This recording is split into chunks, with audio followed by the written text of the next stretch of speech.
नमस्कार मंडळी, तुम्ही लक्ष दिलंय का?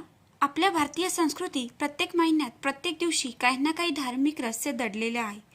पण श्रावण महिन्यात येणारी अमावस्या ही वेगळीच आहे. कारण ही फक्त अंधाराची रात्र नाही, तर आईच्या ममतेची शक्ती आणि शेतकऱ्याच्या जीवनरेखा असलेल्या बैलांचा गौरव करणारा दिवस आहे.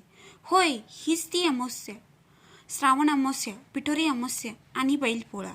आज आपण आजच्या व्हिडिओमध्ये जाणून घेणार आहोत 2025 मध्ये श्रावण अमावस्येच्या दिवशी हे दोन्ही दिवस केव्हा येत आहे आणि धार्मिक आणि सांस्कृतिक महत्त्व काय आहे, त्यामागे कोणत्या कथा दडल्या आहेत, पूजा कशी करायची आणि कोणते उपाय करायचे आणि या दिवसापासून आपल्याला आयुष्यभरासाठी कोणते धडे मिळतात.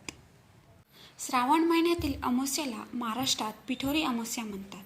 पिठोरी या नावामागे एक सुंदर परंपरा आहे. या दिवशी प्रत्येक माता आपल्या मुलांच्या दीर्घ आयुष्य आणि उत्तम आरोग्य आणि संकटमुक्त जीवनासाठी हा अत्यंत प्रभावी असा उपाय प्रत्येक आईला आपल्या मुलांच्या दीर्घ आयुष्यासाठी या दिवशी नक्की करायचा आहे. संपूर्ण व्हिडिओ चॅनलवर अपलोड केला आहे, नक्की बघा.